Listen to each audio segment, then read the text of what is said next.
10 days or whatever it says, it's 10 days or 2 weeks, I forget, but it cannot less than, so we could possibly vote on this and then set something up for several weeks or even a month, but not less than 2 weeks. So I would double check those numbers, whether it's 10 days or 2 weeks, but it sounds like we don't have to do it exactly 2 weeks after, but you have to give people time to receive the letters. And the idea of the 2 weeks is, I guess, to allow them to have time to receive it and then come to the meeting. And I would say, I think we need to have a physical meeting in the public hearing, although obviously Zoom is going to be important. So this new technology that you have for audio visual and so on is going to be very important to allow as large a number as possible to come in.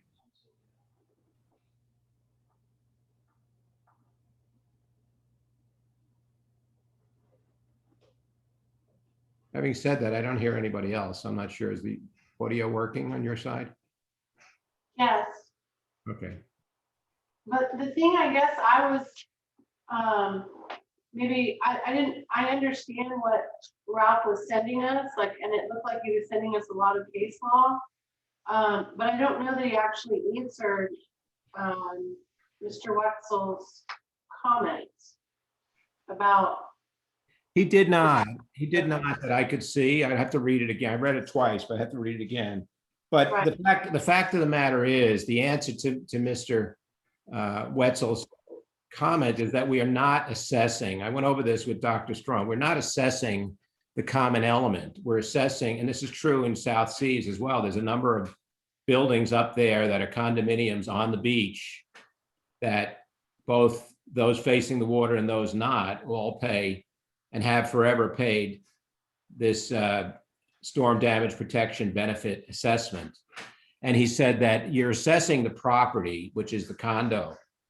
You're not assessing the common element, but the fact that they have access to the common element means that they have access to the beach as a beachfront property. And that would be true in Sunset Captiva, at least for the properties that are on the beach.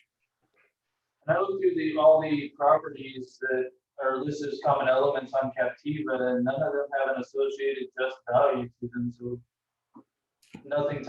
No just value for the common element. Is that what you're saying? Yes, there's $0 just value for all of them. So it's, even if with the multiplier of the millage rate, none of them are going to get any assessment anyways. Yeah, it's like a condo building where every condo in the building gets an assessed value for the condo, but they all have common element charges, the pool, the lobby, whatever. So common elements are apportioned in some fashion when they value the property and when they set up condo maintenance fees and so on and so forth. But there is no specific value assessed to the common element. Just as we wouldn't tax the common element, we wouldn't put an assessment on it. What we're saying, though, is that those that have the common element that enjoys the beachfront access, in fact, are enjoying, storm damage protection. That's the point that Dr. Strong was making. Yes. So we might want to ask Ralph if he can find something more specifically in that regard. But what he's saying is that provided the board does it fairly and tries to apportion it to the best of their ability, all of the law substantiates that the board is a legislative body and essentially has the authority to do it. And every time it's been questioned, the courts have upheld the legislative body or the board's ability to do what was done. So in our case, it would uphold the district's ability to do an assessment, provided our methods and motives are fair and just. Well, I had Dan reach out to Carol, Mr. Wexler, to see if he would be willing to meet with Dan and I on Tuesday to go through his concerns in the email. Wetzel, by the way, not Wexler. Wetzel. Oh, Wetzel. Wetzel. Yeah. Yes. So think of pretzel and put a W instead of the P. Well, so Dan reached out and we're asking him to meet with us if he'd like to on Tuesday via Zoom. Sure. Just to clarify his concerns and hopefully, just to kind of start pre-wiring some of these folks. Yeah, honestly, I mean, he's been through this before and we talked about it, and I'm not sure it'll clarify his concerns because he thinks that because a property adjoins the beach and it has a common element that they own common ownership of something on the beach, that we're saying that we're assessing that common element, but we're not. And the law that he cited says you cannot put an assessment or a tax on a common element. But the way that they are taxed or assessed is through the properties that own the common element. And that's what Dr. Strong's point was. And he said they've been through this many times with condo associations on the beach up at South Seas. So it would be nice if we can get Ralph to find something more specific to that nature. Where is Who are we missing? Mark? Is he checked in yet? Let me reach out to Mark real quick. I think we should ask this question of Mark, by the way. Maybe he can. Well, that's why he was, I had already spoken with him earlier last week to make sure that he would be here to help us with the discussion. So let me give him a call.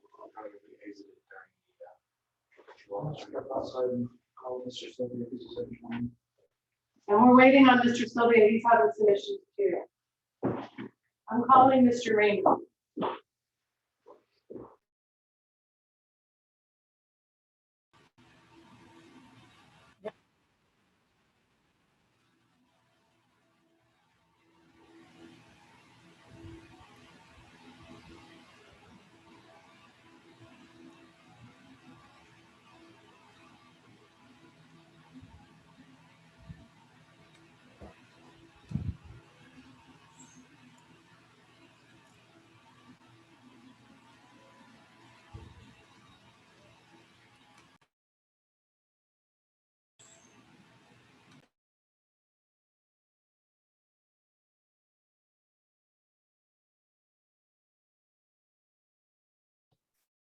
John, you're muted. Dick, you're muted.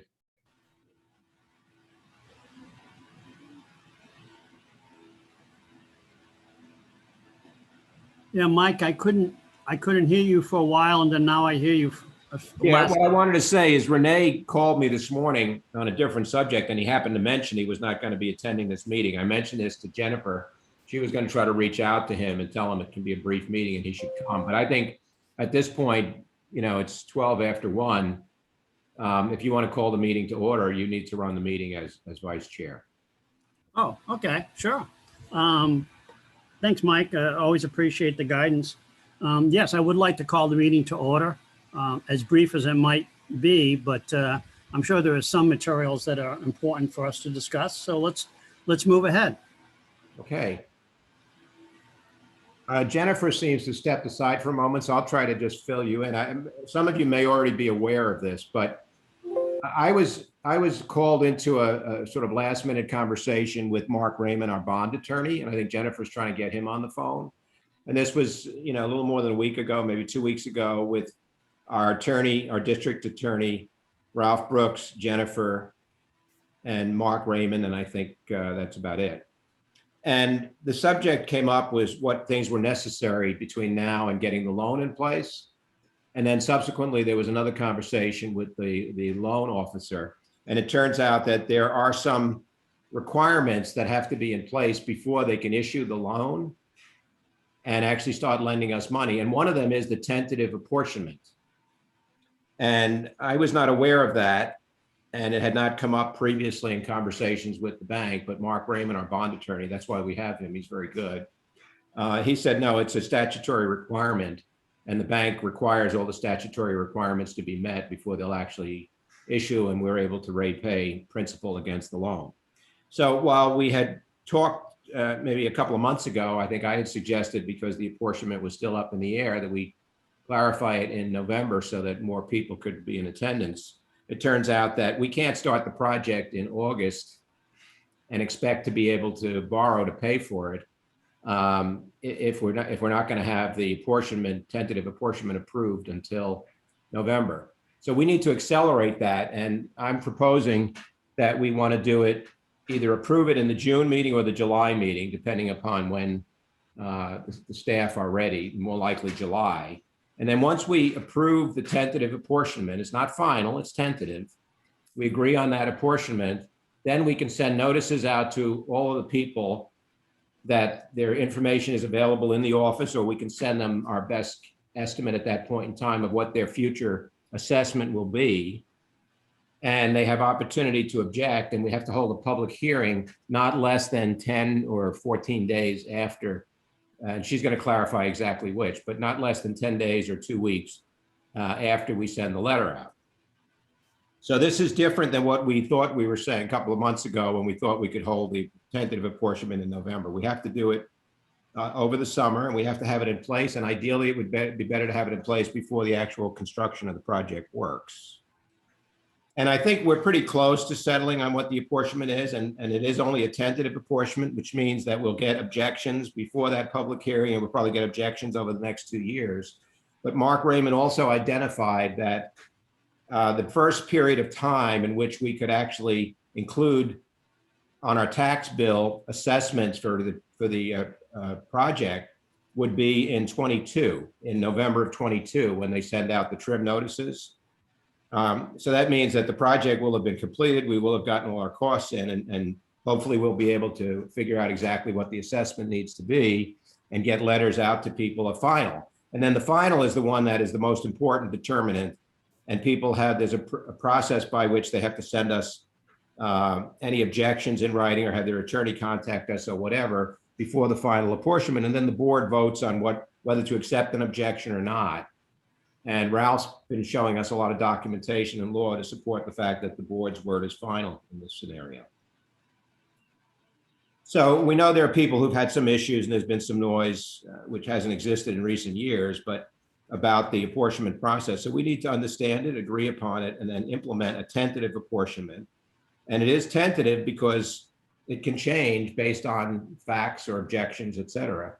And the idea is to hopefully get it all correct before we do the final, and the final will be done more in the late summer or fall of 2022.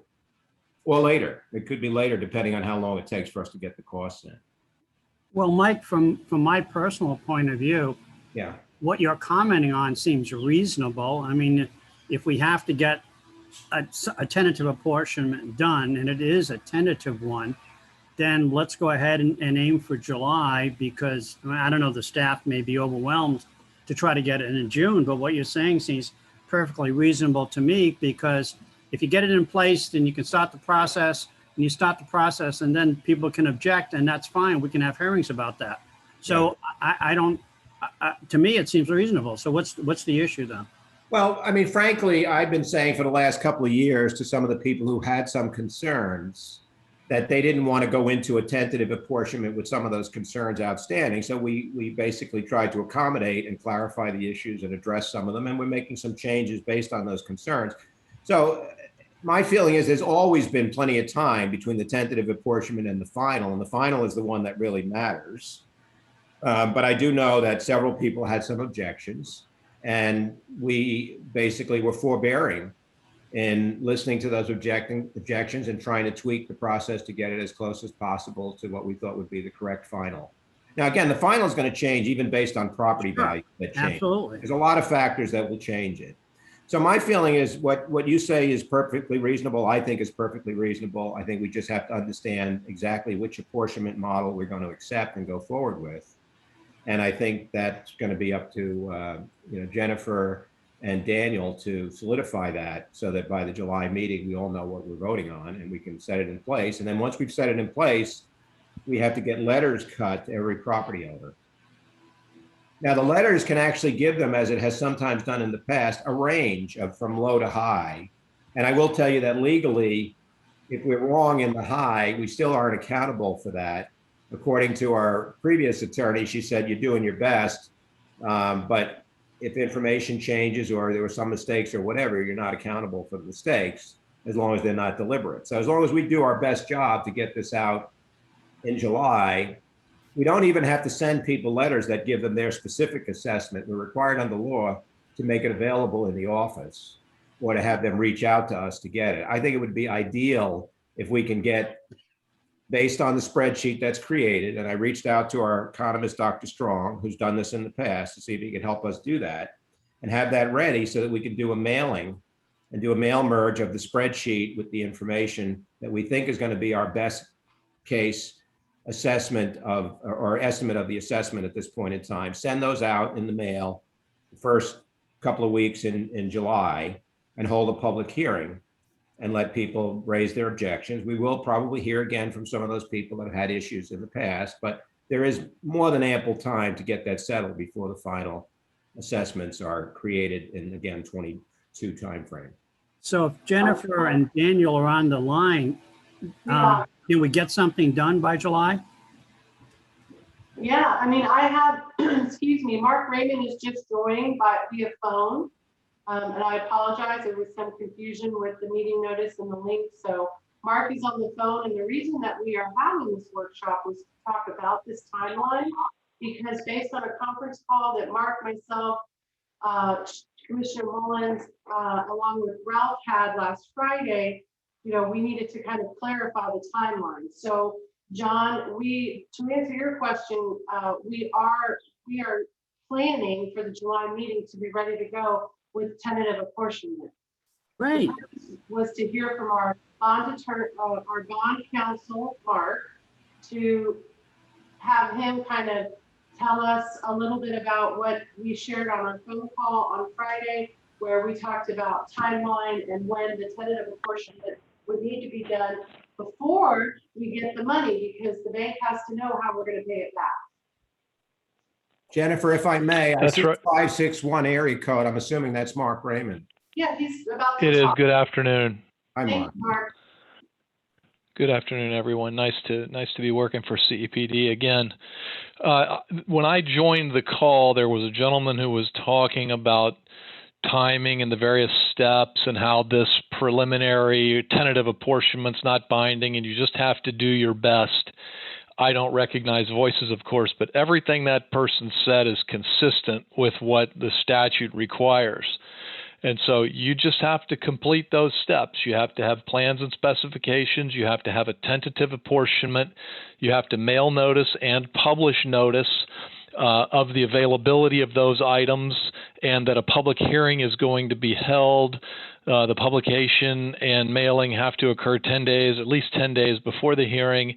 Then the district board will have the hearing, file any objections, and that is as far as you can go in the assessment process prior to the completion of the project.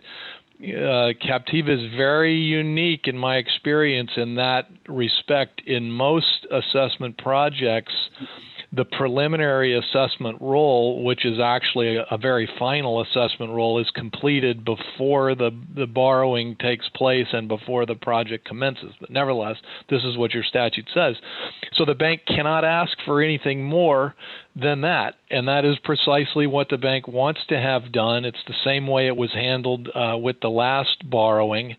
Once that's completed, you can adopt a resolution authorizing the borrowing and proceed to closing.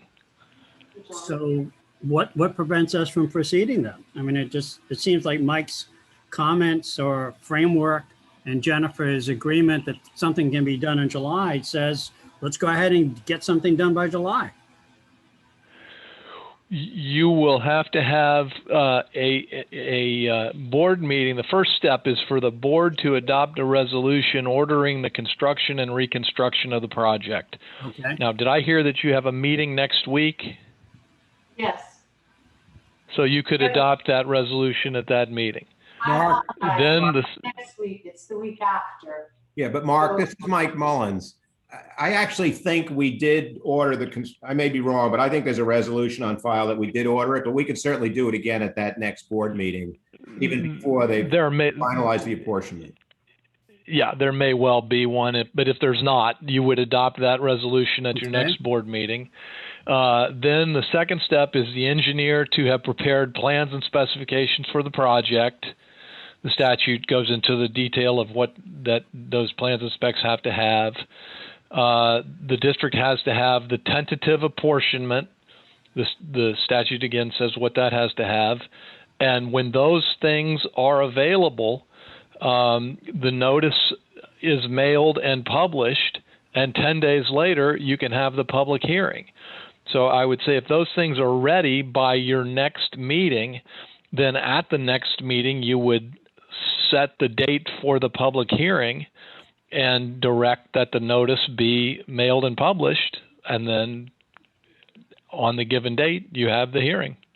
So let me ask Jennifer and Dan then, the resolution that we actually do something, and then the engineer specifications, is that something that's easily doable in the next week or two? And then we do the tentative apportionment at the July meeting? We are verifying, yes, it is. We are verifying, Dan had put together the presentation and in the apportionment presentation, we outlined all the steps based on the legislation. And yes, it won't be a problem for us to have that ready. Great. John, you asked another question, which was what other impediment is there in terms of us going forward and accomplishing this? Yes. And while there is not an impediment, there has been an objection raised, and I wanted to ask Mark Raymond while he's on the phone. One of the condo association presidents has indicated that they thought we were trying to assess the common element because they have a common element in this condo on the beach, on the Tween Water stretch. And in talking to Dr. Strong, who's done this in the past, he says we're not assessing the common element or taxing the common element. What we're doing is assessing the properties in the condo association, which happen to own the common element. And because they own the common element that's on the beach, they're subject to storm damage protection benefit. So I don't know if you know anything about that, but Dr. Strong felt strongly that we've done this with a number of condo associations at South Seas and elsewhere in the past. John. So Mark, I'm not sure. So let me repeat what I understand the facts to be, and I'm going to use an extreme example to make it clear what I'm thinking you just described. So on the west side of the road, there are condominium elements that abut the beach. The residential units are on the east side of the road. The residential units are going to bear an assessment because the common elements, which are on the beach, are being benefited by the project. Correct. Now, that sounds perfectly legitimate, reasonable, and defensible. Well, they cited a state law, which I don't have at my fingertips, but I can get for you. I think we sent it to Ralph in the past. But the state law says that it's illegal to tax or assess a common element. Well, it's not that it's illegal. The common elements disappear, if you will, and the assessment that they would bear is borne by the unit owners. Yes. That's not really the issue here. The issue here, I think, is more accurately stated as is the beneficial interest of a unit owner in the common elements sufficient to support an assessment on the residential unit? And I would think the answer has to be yes. And I would agree with you, as does Dr. Strong. So we'll send you that whatever citation we were given, but I think you're in full agreement with me and with Dr. Strong, and I think we handle it that way. I would agree too. I think it's, the district has not in the past, in the three prior transactions. Well, I can't be sure about the first one. It was so long ago. There's a process in Florida called validation, where if there is a concern about a legal challenge to the revenue source that is going to support a debt issuance, you can go into court and have a circuit court judge tell you whether or not it's valid and binding. I recently had an experience with Hillsborough Beach that was trying to buy land so it could access the beach because there's no sand available for pumping anymore over here. They have to truck it in, and they had no way to get to the beach, so they were going to buy a lot. And some residents got together and said that that was not a proper purpose. So we brought a validation to try to resolve the issue, and the town actually lost. But so the project did not go forward. Mark, But you could do that. yeah, if I may, some time ago, and I think it was about 3 nourishments back, such a validation was brought to the court. And this is something that Dr. Strong has, and Nancy Stroud referenced many times in the past. And so this was brought up to these individuals, one of whom is an attorney. And he looked into it and he basically said, well, there really was no plaintiff. The state acted as a plaintiff in that scenario. So he was questioning the validity of this validation process. Although Nancy had indicated and Dr. Strong had indicated that that's what was taken to the court, and that's how it works in situations where there's no specific plaintiff who sued us. So the state acts in that part, and that was their objection to it. So for whatever it's worth, if we were to do it today, if there were no actual plaintiff and the state acts as a plaintiff in that scenario, it's going to be the same situation as before. Well, it's the same, except you have the parties reversed, but it doesn't affect your logic. The district is the plaintiff. The state is the defendant. The state attorney is charged with representing the citizens, taxpayers, and property owners in the district and all those claiming any right, title, and interest, blah, blah, blah, blah, blah. And normally it's a nominal proceeding. They don't put up any defense and you win the validation. But what it does do, because the law in Florida is clear, it's been upheld by the Supreme Court many times, is that a validation does establish jurisdiction over everybody. And if you don't file an appearance in that case as a defendant to contest what the district wants to do, it's too late. And so that's what happened in Hillsborough Beach. Hillsborough filed a complaint as plaintiff alleging that everything they wanted to do for their beach project was legal, valid, and binding, et cetera. And the state had no objection to it, but a group of citizens got together and they filed an answer and they challenged it. But regardless, at the conclusion of the proceeding, when the judge bangs the gavel and says who wins, that's binding, subject to an appeal to the Florida Supreme Court. I'm not saying you need to validate. I just mentioned that that's a way of resolving issues like this. If it gets to the point where you're fearful that there's going to be a lawsuit, it's a way to get it resolved. I mean, there could be. I'm not fearful that there will be, because I think Ralph cited a lot of law that indicates the onus is on what you categorize as the defendants in this case to show that the process of apportionment was not being done fair and proper. So I would say that we don't need to validate again, and if somebody sues, we'll deal with it at that point in time. But the state law seems to have upheld legislative bodies and the districts and so on and so forth and their ability to do these things as long as they're applying fair and impartial rules, and including all the beneficial parties, I guess. So in any event, yeah, I had my I'm not a lawyer, but I had my facts somewhat jumbled, but I think you're supporting the same argument that Dr. Strong has made. Yes, you had the point right. You just had the parties backwards. When are the next 2 meetings? We have our next board meeting, which is scheduled for June 7th. And then we have our July meeting, which is scheduled for the 12th.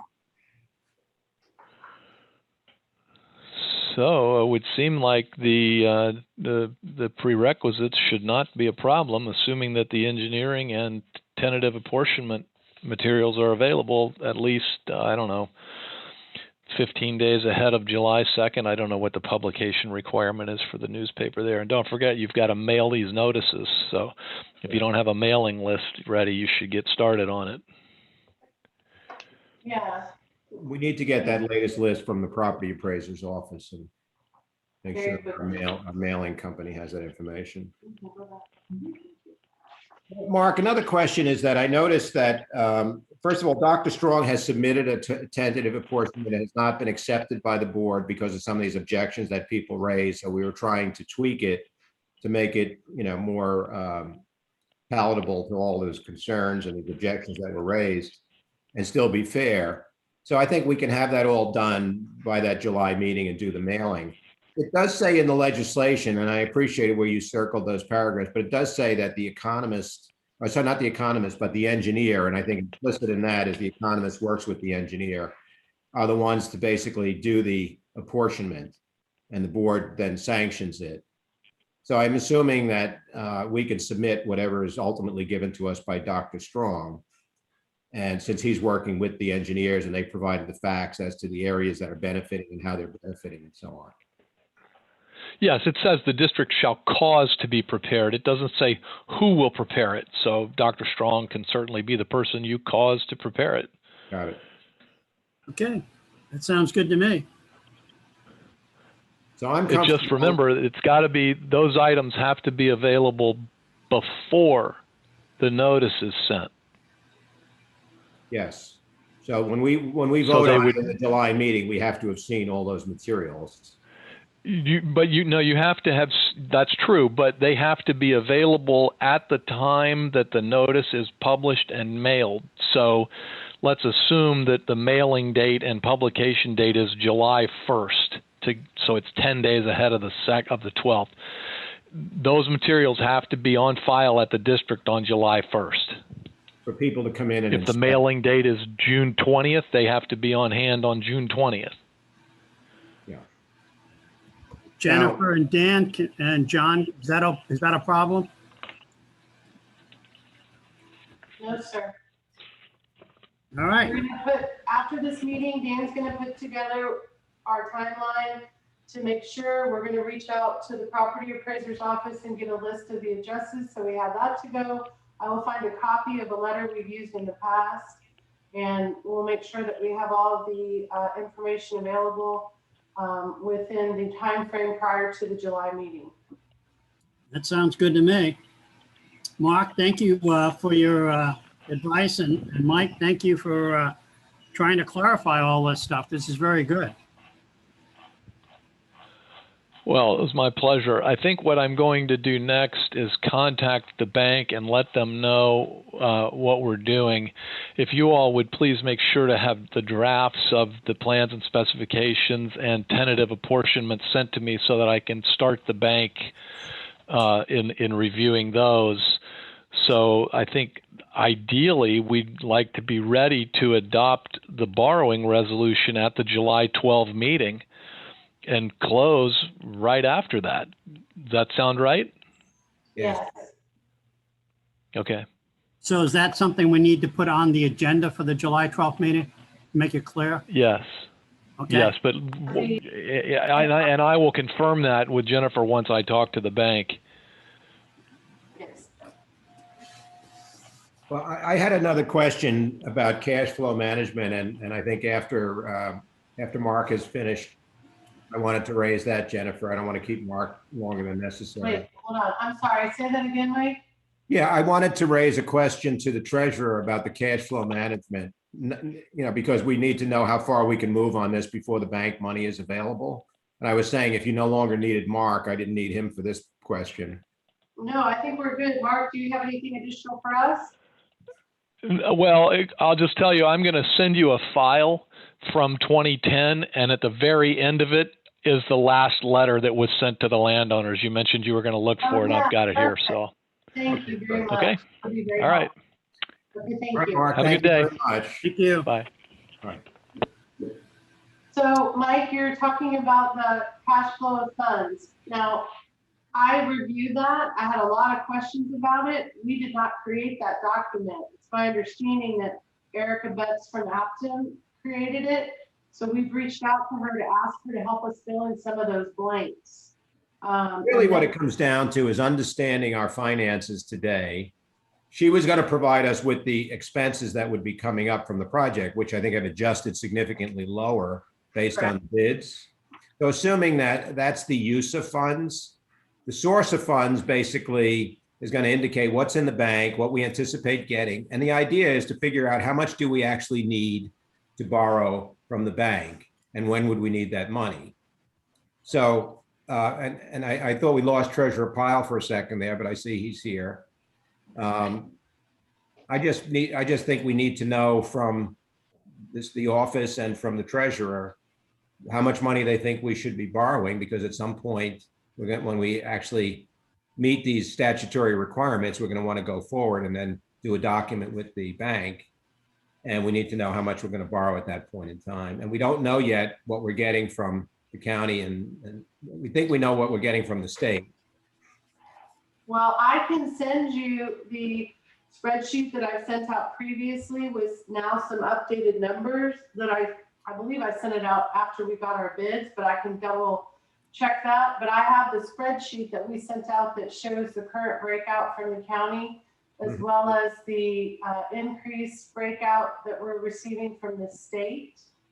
And the only piece that's missing is I don't have the total cost of the project from Aptum yet. I mean, I don't have that updated.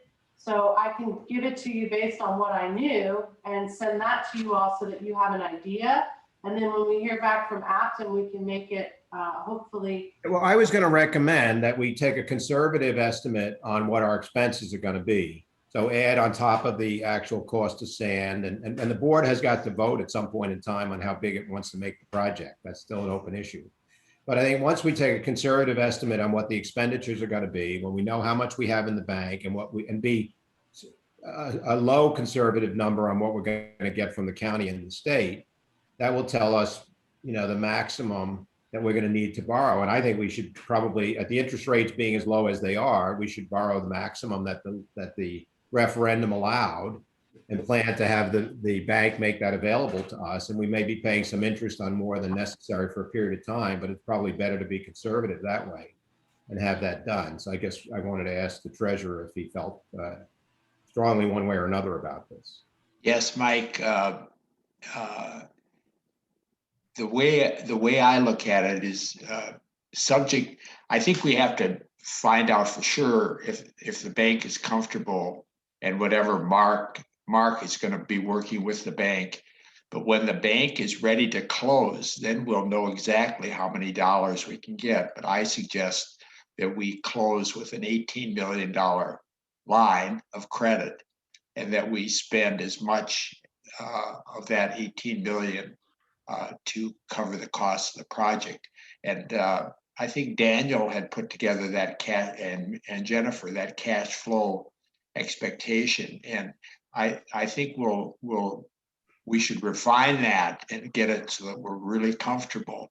But I think right now the critical thing is to get the bank on board here so that they're all ready to close. And once they're ready to close, then we have the line of credit. And my understanding is we're not paying any interest on unborrowed funds. Correct. That's the way So we it's. draw down, and then furthermore, we can pay off earlier without penalty. So if after the project is finished, let's say November of 22, which was what Mark Raymond was suggesting was the earliest with which we could actually collect assessments, people can pay off within a certain number of days after they get their assessment bill. So we might wind up getting, and has happened in the past, half of it is paid off up front. Right. And so I would agree with you that we borrow the maximum that we're allowed to under law based on the referendum.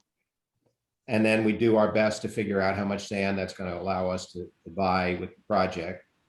And during that period of time, we should try to nail what the state's giving us and what the county's going to give us. But I would agree with exactly what you're saying, which is taking a more conservative approach by borrowing the maximum and making, very conservative assumptions on what we're getting from the funding sources and how much the expenses are going to be. So I think that would give us the ideal perspective on it. Yeah, I would support Dick's suggestion as well. Okay, so Jennifer, anything you need further from us at this point? Not at this time, but I am going to resend out the cost share estimate so that you all can see the updated numbers from the state that we have. In addition to, again, it's a pretty close estimate, so it's, it will be a conservative look, but that way everybody has an idea, because right now it's looking like CEPD total, if the project total is around 19 million, could be around $11 million. So I want to send that out just so you all have it. And then again, it will change depending on if the county gives us a cost share increase and the state. Jennifer, recently we got a revised estimate from Vince of the state DEP. And he said that if Sanibel's area was included, it would represent a 25% cost share, which you were going to do the numbers on it, but I think my quick math said that we might possibly get as much as $250,000. Sorry. Yeah, $750,000 from the state above what we were currently expecting. And that would pay for a lot of the sand that Sanibel wants. Now, I know so far Sanibel has told us they're not interested. Right. Well, we've never really given them our estimate. They're working on their engineer's assumption about how much the cost would be. Correct. You were going to do the math on that to just be exact about how much the differential was between his previous cost share estimate and the current cost share estimate. I have that. I can send that out. Okay, do you remember offhand what it is though? I'm looking. Can't read this. I'm sorry. Can you read this? Oh, the Sanibel was going to be 25% in total that we would get instead of 21%. Yes. But the difference is how much is the dollar differential between those two numbers of how much money we'll get from the state? It would be, it looks like another, I have to, let me pull this up on my, hold on one second. Sure. I'm sorry. I Right. can't read it. While you're doing that, for the purposes of the board, it was expressed to us when we met with Chairman Kevin Ruane that he would ideally like to see Sanibel included, and that might be viewed beneficially by the TDC and the county. Their initial reaction was to sort of reject it peremptorily because their engineer told them that it would be too expensive and they're going to get it free from Lee County when they dredge the pass, although there's no set date on that. We have reached out to make them aware that it's a very low cost for a cubic yard. We've not reached out to them after we got this revised information from the state. Maybe we should talk to Lee County, Steve Patel and Kevin Ruane and let them know the circumstances. Now, would we give all of that benefit to them or would we give part of that benefit to them? The board is going to have to decide that. But there is an opportunity for them to protect that road and get more sand, which is what Chairman Ruane wanted, to make that as strong as possible. So I don't know if any board members have any opinion on this, but we've let Sanibel know what the prices were. They haven't really been interested in the detail, but perhaps we ought to let the entire board of city councilors know what the story is, city councilmen. Any opinions on this at all, John or Dick? This is fairly new to me, so maybe this is something that can be clarified at the June meeting next week. Can we talk a little bit about that? I think that'd be a great idea. Thank you, sir. Yeah, I think Sanibel has participated in the past. I can understand why they're probably not that interested in spending any money, especially when we were talking about the impact of COVID on businesses in the island and the tax base. But now once we're sort of past that, I think going back to them and suggesting that they could get some money if they go along with us. And so I would be in favor of revisiting that issue with Sanibel. The other comment I wanted to make is because of the bid on this thing, that relieves a tremendous amount of pressure. I mean, I was a year ago and we were talking about this being a $30 million project, and 18 million would not go far enough to pay for this. We're essentially looking now at a cost to the project that's almost in line with that 18 million. So I feel much more comfortable and relieved that we can get this financed in a proper way. Yeah, I want to go back to the Sanibel issue, but I agree with what you just said, Dick. I mean, we definitely are very fortunate. It's only gone up 5 cents a cubic yard in the last 8 years. So that's very good. What I wanted to say, though, on the Sanibel issue is that last September, I joined City Council online when they were having the meeting on this discussion. We were not invited in by Holly Milbrand, ahead of time to go over these facts, that she relied upon their engineer, Humiston and Moore, and didn't really make an effort to validate a lot of the facts, but I tried to help them understand. For example, Holly Smith thought it was going to cost them $1 million a year. I tried to clarify, being online, communicating to some of the council members, that it was $1 million at most over a 10-year period, so 100,000 a year. I was informed at the time by then Mayor Kevin Ruane that in their budget planning, they put $100,000 or $200,000 in the budget to allow for it. And then they asked us to keep the window open before they wanted to know how long before they had to tell us. And I said, well, before we start the project, we're able to change the numbers and increase the amount of sand and so on and so forth. But there's some work that needs to be done. There was work that had to be done by the economist, which Bill Strong started, but he couldn't complete because of COVID. But he did do projections on how much recreational benefits would come. The state has looked at it and they've done some projections based on past projects. In any event, when I saw the bid come back and we voted to go forward with Great Lakes, I sent a letter to Judy Zamamra and Holly Milbrand saying we got a much better price, half what we thought it was going to be. If you're interested, you need to let us know as soon as possible. And there's been some dialogue back and forth. But what we didn't have an answer on is how the state would give us additional funding. And we reached out to Vince George, and he got back and said it was this higher amount of money. So there's really not a lot of cost involved in it. But for whatever reason, I think Jennifer has reached out to Holly Smith and tried to engage them and say, because it's in our interest to know that that's our egress from the island in the event of a storm, that area of Sanibel is protected. That road has been washed over with sand in the past and so on. So we have the interests of Captiva to look at here, not just Sanibel. And that's what Kevin Ruane saw when we met with him. He said he's concerned about both islands and that they should take all the sand that they can get to protect that area of the road by the Lazy Flamingo. So in any event, we do need to get back to them again, but for whatever reason, they've been listening to Humiston and Moore, who's maybe not paid attention to these changes in facts and made assumptions last year without consulting us either as to what the costs were going to be.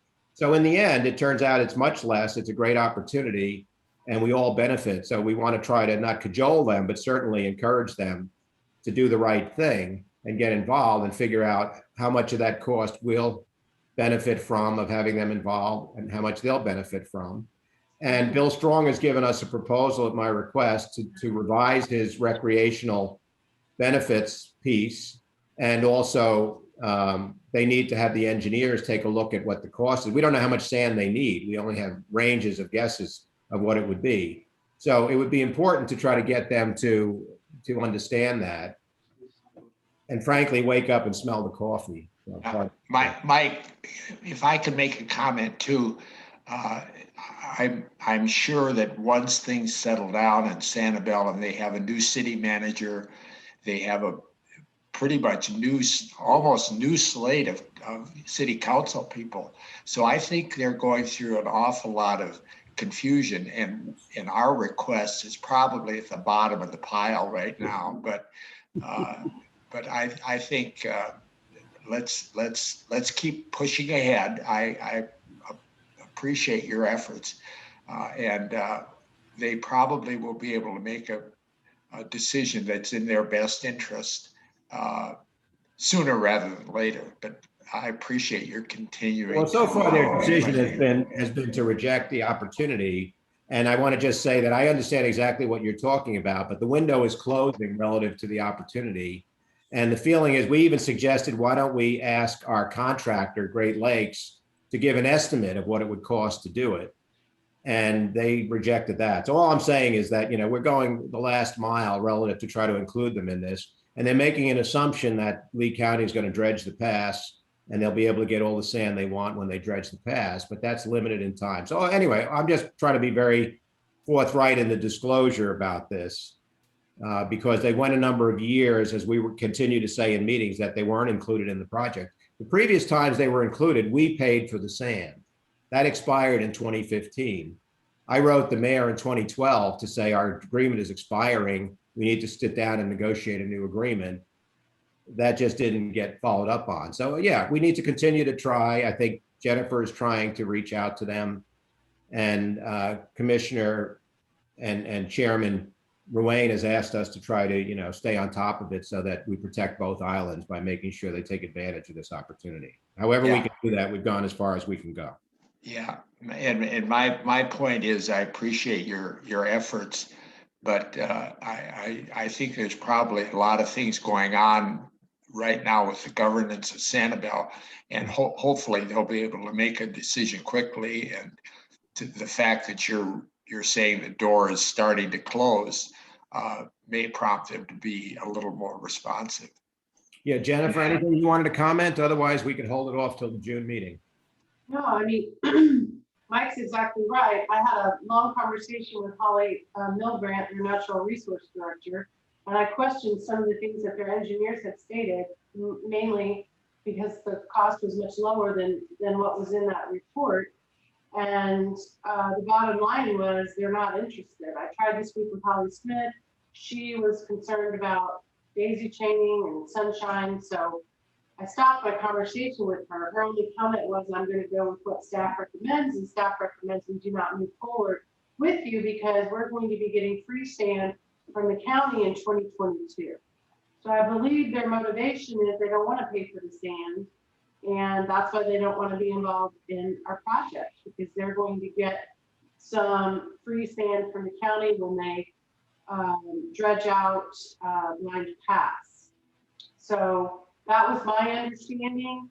As Mike did mention, we did meet with Chairman Ruane, and he did stress the importance and confusion why Sanibel wouldn't want to jump on board with this.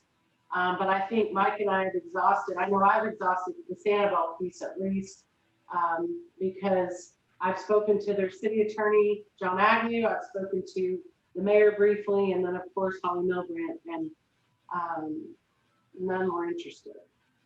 So I do know that I just pulled up the spreadsheet, and I'll be happy to send this out to everybody.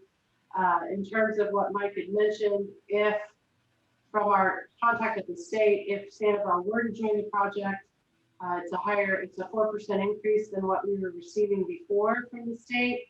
So for example, this is a fluid spreadsheet with formulas. So if the total cost is 19 million, then our FDEP cost share did go up $750,000. So I'm happy to send this out. You all are welcome to look at it. But really, as soon as I get the cash flow of funds updated from Aptum, I'll update this spreadsheet too, so that we have a more exact number. Mike and Dick, do you think this merits some time at our June meeting to discuss this? I would say yes, put it on the agenda for June. Let's Okay, do it. hold on. I'm putting on the agenda the cost share discussion, correct? Yeah, vis-a-vis Sanibel, yeah. Discussion, RE. All right, because we're about to get all the materials out tomorrow, so I want to make sure. A last point on this that we should try to answer by June also is that we have inquired of Sanibel using the Turner Beach parking lot, which is on Captiva, but which is run by Sanibel and supported by the TDC, and revenue goes to Sanibel. We've asked to be able to use that during the construction of this project as a staging area, in addition to the Hagerup area. So mobilization brings equipment in, they need to operate from these staging points, and they would have to close that parking lot at some period of time. We reached out to Judy Zamamra. She wanted to know the exact dates and so on, but generally they said they were inclined to work with us on this cooperatively.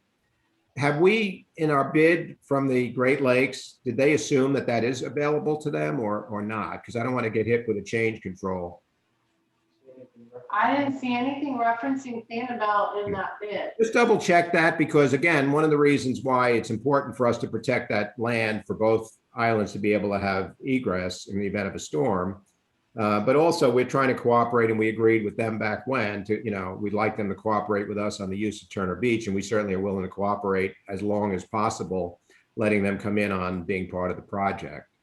So we're doing the best we can, but I want to make sure that we know when we're going to need them, and let's try to get something in writing from them solidifying the availability of that area. And let's know for sure whether Great Lakes is dependent on it, because we don't want to get hit with cost control. Yeah, we don't want any surprises down the road. Thank you.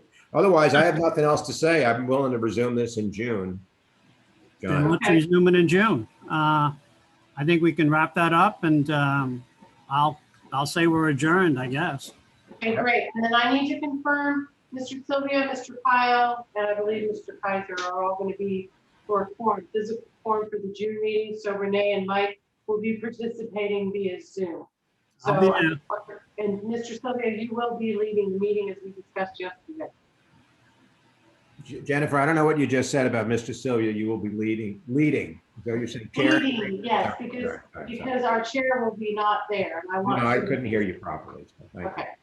Okay, just clarifying. Thank y'all. Have a good. Thank you. Bye-bye. Thank you. Bye-bye. Okay, bye.